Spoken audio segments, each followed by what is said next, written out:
अलीगढ़ में खौफनाक वारदात। ससुराली जनों ने 4 दिन पहले विवाहिता की हत्या कर बाथरूम में छुपाई लाश। दहेज की डिमांड पूरी न होने पर दिया वारदात को अंजाम। उत्तर प्रदेश के जनपद अलीगढ़ के थाना कोसी क्षेत्र के रजानगढ़ जनरेटर वाली गली में दहेज लोभी दामाद और ससुराली जनों के द्वारा अतिरिक्त दहेज में बुलेट मोटरसाइकिल और 2 लाख रुपए नकद नहीं लाने के चलते विवाहिता की 4 दिन पहले हत्या करते हुए उसकी लाश को घर के अंदर बने बाथरूम में छुपाकर रखने का मामला सामने आया है। जहां अतिरिक्त दहेज की मांग पूरी न होने के चलते ससुराली जनों द्वारा विवाहिता की हत्या किए जाने की सूचना पड़ोसियों द्वारा फोन कर मायके पक्ष के लोगों को दी गई। विवाहित बेटी की हत्या किए जाने की सूचना मिलते ही मायके पक्ष के लोग इलाका पुलिस को ऐसा हुआ था 12 बजे करीब कॉल आई थी इनकी नगमा की हस्बैंड की, तो वो कह रहे थे बाशिद भाई क्वारसी पे आओ, नगमा के भाई का नाम है ये। तो उन्होंने कहा क्वारसी पे आओ, उन्होंने कहा मैं नहीं आ सकता, ऐसे तुमने ये बताओ क्यों बुला रहे हो, किस लिए बुला रहे हो, कि तुम्हें आना ही है, तुम नहीं आते तो मैं आऊँ। तो उन्होंने कहा हाँ तुम आ जाओ। तो फिर ये क्या मैं आए पुलिस को लेके घर पे, तो पुलिस ने कहा चलो बैठो। तो मैं कि ऐसे कैसे बैठो, आप बताइए क्या काम है, क्यों ले जा रहे हो आप इन्हें, मैं नहीं जान दूँगी इनके लिए। तो फिर इन्होंने कहा क्या मैं तो चलो तुम भी चलो। तो ऐसे ऐसे तुम्हारे पुलिस वालों ने कहा कान में कि तुम्हारी बहन की हत्या हो गई है मतलब।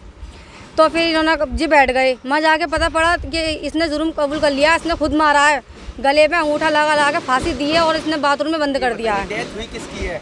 मेरी नंद की हुई है डेथ। हत्या किसने की है? उसके हस्बैंड ने की है। वजह क्या है हत्या करने? वजह की कुछ नहीं पता। मेरी बात हुई थी उससे 1 दिन पहले, उसने कुछ भी ना कहा था, ऐसा भी मतलब कुछ हुआ है हम लोगों के बीच में। अब कहाँ है जिसने हत्या की है, वो कहाँ है? वो थाने में है, खुद वो हो गया है, वो गुनाह कबूल करके उसने ये कहा है मतलब मैं नहीं करा है सब कुछ। और उसकी बेटी का भी पता नहीं है, बेटी कहाँ है उसकी, एक 3 साल की बेटी है। हत्या की वजह क्या है? नहीं वो कुछ भी नहीं बताया, बस खाली ये कह रहा था मैं मतलब जी हाँ वो बताती थी, मतलब ये फ़ोन पे बात करते थे ऐसी, मतलब फ़ोन से हाथ नहीं लगाने देते थे, वो चेक करती थी। इस बात पे लड़ाइयाँ भी होती थी इन लोगों में, इसलिए हुआ ये सब। ये नहीं कह सकती सर। मैं आपका कहाँ रहते हैं? मेरा नाम दरक्षा है, मैं रजानगर की रहने वाली हूँ। ये क्या हुआ, किस तरह का मामला है? इस तरह का मामला है 24 तारीख में लड़की से बात हुई थी। उसके बाद में कोई भी मतलब बताया नहीं उन्होंने, कुछ भी ऐसा था लड़की के बारे में या कुछ लड़ाई वगैरह कुछ भी नहीं था। उसके बाद हम लोग को संडे वाले दिन रात में 12 बजे पता चलता है, इत्तला किया जाता है कि वो लड़की मरी हुई है और पुलिस वाले वगैरह मीडिया वालों को लेकर जाते हैं वो वहाँ पर। उसके बाद वहाँ बात होती है, तो अब मतलब ये है कि हमें उनसे इंसाफ चाहिए। मरने वाली कौन है? मेरी नंद थी। शादी को कितना टाइम हो गया? 4 साल हो गए हैं शादी को। नगमा। उम्र कितनी होगी?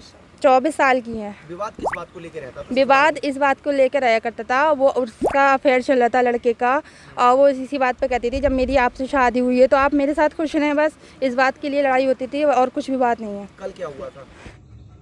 थाना क्वारसी के रजानगर इलाके में एक महिला के मृत पाए जाने की सूचना मिली। स्थानीय पुलिस ने तुरंत ही संज्ञान लेते हुए फील्ड यूनिट के साथ मौके पर पहुंचकर घटनास्थल को सुरक्षित किया एवं महत्वपूर्ण साक्ष्यों का संकलन किया।